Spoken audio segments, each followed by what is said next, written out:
نو رسول اکرم سلام ویلې صلی الله علیه وسلم تاسو وځئ وایي تاسو هلته د جنت لارې تاسو لپاره هلته شته بیرون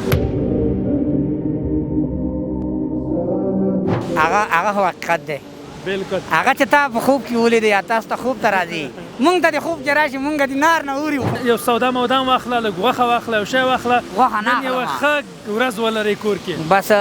صرف لږ وړه به واخلم لږ وچ چای به واخلم بوره به واخلم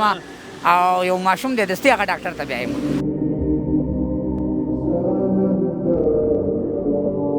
دوستانو هلته یو ورور ناسته ورځو چې دی په دې واوره کې څنګه داسې یوازې غلی ناسته السلام علیکم وعلیکم السلام ستړی مسې راجک سه ورور راجک سه ښه انشاءالله شکر دی د خدای فضل دی الحمدلله ستاسو دعاګانې څنګه یې په دې یخې ورځې سره بس ناچاري ته راوتي وو نو د خدای هیلې ته راوتي وو الله دې په موږ ټولو ورحمېږي دا دسمال کاغذي خرڅوم اخلي خلک والا په دغه نن ورځ مې لا اوسه پورې خرڅ کړي نه دي نو صرف دغه یو بسکټ یو پاو مې د چا نه دغه چا راکړه راته وخت شي او نور اوسه پورې مې کار مار شی نه دی کړی پرون مې لا 80 روپۍ کړي څومره بچیان لرې کور کې 3 مې لوریانې دي یو زوی لرم وینه کمۍ شیشونه یې پړسېدلي دي او یوه ښځه مې ده او 2300 روپۍ د کور کرایه ورکوم دا کوڅې قنداري کې پاتې کېږم او همدغه دي نو همدغه دی بس خدای مې چلی نه چلیږم پې د لاس دې څنګه معیوب شوی هلکو ما داسې ګوچراني مې کوله من مې په شا کې ونښته چې دا لاس مې ور واچو را باندې والوتو پښې مې ګرده لګېدلي سینه کې لګېدلی یم دا لاسونه مې ټول دغسې ټکه ټکه دي که د ورځې وچلېږم بچیانو ته چې شوړم که ونه چلېږم نار نه اوري ما یقینا الله ته پته ده زه دې رحم وکړي ورور موږ چې راوتلو نو رسول اکرم سلام ویلې صلی الله علیه وسلم تاسو وځئ وایي تاسو هلته د جنت لارې تاسو لپاره هلته شته بیرون څه نظر لري په دې اړه بالکل شته هغه حقیقت دی بالکل هغه چې تا په خوب کې ولیدې یا تاسو ته خوب ته راځي مونږ ته د خوب کې راشي مونږ د نار نه اوري خو مونږ ته راشي دا حدیث شریف دی که نه رسول اکرم سلام وایي چې څوک چې د بېوزلو غریبو کونډو یتیمانو سره مرسته او کومک کوي دا لاره د جهاد لاره ده او د جنت لاره ده دا مظلوم د هغه وخت نه پاتې دی هغه خو ګواه دی که نه خدای دې رحم وکړي ورور په ټولو مسلمانانو باندې تاسو ته د الله تعالی داسې کار به کوو صحیح ده انشاءالله که د الله رضا وي زه تا ته یو څو روپۍ درکوم